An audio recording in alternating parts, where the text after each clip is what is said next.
دیکھیں ان کے کچھ ایم پی ایز ہیں جو جن سے میرا بڑا اکثر رابطہ رہتا ہے اور وفاقی حکومت میں بھی ان کے ساتھ پچھلی ماضی میں رہے ہیں.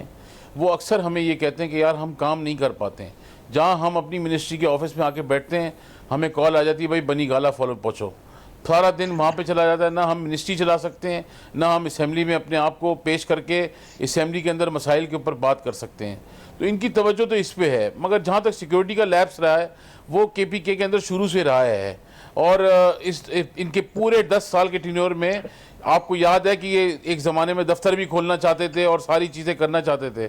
مگر اصل مسئلہ یہ ہے کہ وہاں پہ جو دہشت گردی ہے وہ آپ کو معلوم ہے. دہشت گردی جو ہوتی ہے پوری ملک میں اندر جہاں جہاں ہوتی ہے, ہمارے اندازے سے ہمارے خیالات اس کے اندر یہ ہیں کہ دہشت گردی کا کوئی مذہب نہیں ہوتا.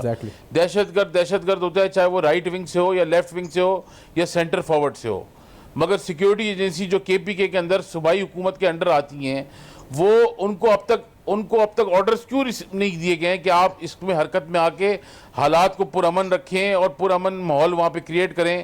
اس کی بنیادی وجہ یہ ہے کہ ایم پی ایز اور ایم این ایز وہاں پہ موجود ہی نہیں ہیں. وہ سب غائب ہیں.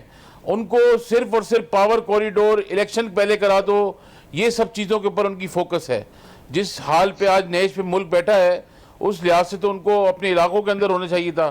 اور اگر الیکشن کی کہہ بھی رہے ہیں تو الیکشن کی تیاری کرنے کم از کم اپنے علاقوں میں چلے جائیں. یہ اپنے علاقوں میں بھی واپس نہیں جا رہے.